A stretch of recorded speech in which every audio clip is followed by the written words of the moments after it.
الحمد للہ رب العالمین۔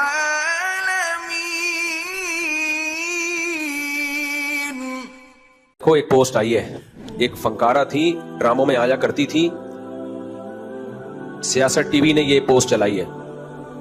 محترمہ کی ڈیتھ ہو گئی، لاش میں جو بدبو تھی نا اس سے پتا چلا کہ ڈیتھ ہو گئی ہے۔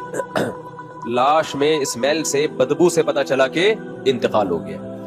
یہ جتنی سیلیبریٹیز ہیں نا، ڈراموں فلموں میں آنے والے گلوکار، فنکار، اداکار، کامیڈین جو ہوتے ہیں، جوانی میں بہت انجوائے کرتے ہیں لائف کو، لیکن ذرا سا بڑھاپا شروع ہوا، ذرا سا، پبلک بھی چھوڑ دیتی ہے، خاندان بھی چھوڑ دیتا ہے، شوہر بھی چھوڑ دیتا ہے، بچے بھی چھوڑ دیتے ہیں۔ اور یہ وہاں ملکوں میں، مغربی دنیا میں تو کامن ہے۔ ماں کے موت کا پتہ چلا بدبو سے، یہ کامن ہے۔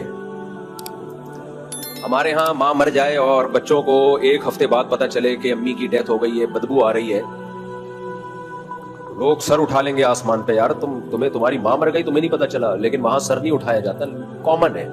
میں نے بتایا تھا نا ابھی حج پہ ہمارے ایک دوست ملے، کہنے لگے وہاں ہماری کولیگ تھی، اس کے پاس فون آیا ماں کا کہ میں مرنے والی ہوں، آ جاؤ۔ نہیں گئی وہ، لیکن میں نے کہا کیوں نہیں جا رہی؟ ورکنگ ڈے ہے بھائی، چھٹی کا دن تھوڑی ہے، ماں مر گئی۔ سمجھ رہے کہ نہیں سمجھ رہے؟ یہ ہے ریلیشن، اخلاق، nice to meet you. English جب ہم سیکھتے ہیں تو سب سے پہلے ہمیں یہی سکھایا جاتا ہے، نائس ٹو میٹ یو۔ اس نے پہلے کہنا نائس ٹو میٹ یو، آپ نے جواب میں کہنا nice to meet you too. سمجھ رہے ہو یار؟ اس سمجھ میں چھوڑو یار۔ میں لوگوں سے کہتا ہوں خدا کے لیے عبرت حاصل کرو، بچے پیدا بھی کرو، ان کو دین بھی سکھاؤ۔ ان لوگوں کے ایک ایک آدھا پونے دو اس ٹائپ کے بچے ہوتے ہیں۔ یہ جوانی بہت جلدی ختم ہو جاتی ہے، زیادہ ٹائم نہیں لگتا اس کے ختم ہونے میں۔ 40 سال کے بعد دھڑام سے نیچے آنا شروع۔ ماہرین بولتے ہیں بڑھاپا آنے کو کے پروسیس کو سست کیا جا سکتا ہے، ختم بولو نہیں کیا جا سکتا۔ آپ بہت اچھی خوراکیں کھا لیں، آپ جم جائیں، ایکسرسائز کریں، تو کیا بوڑھے نہیں ہوں گے؟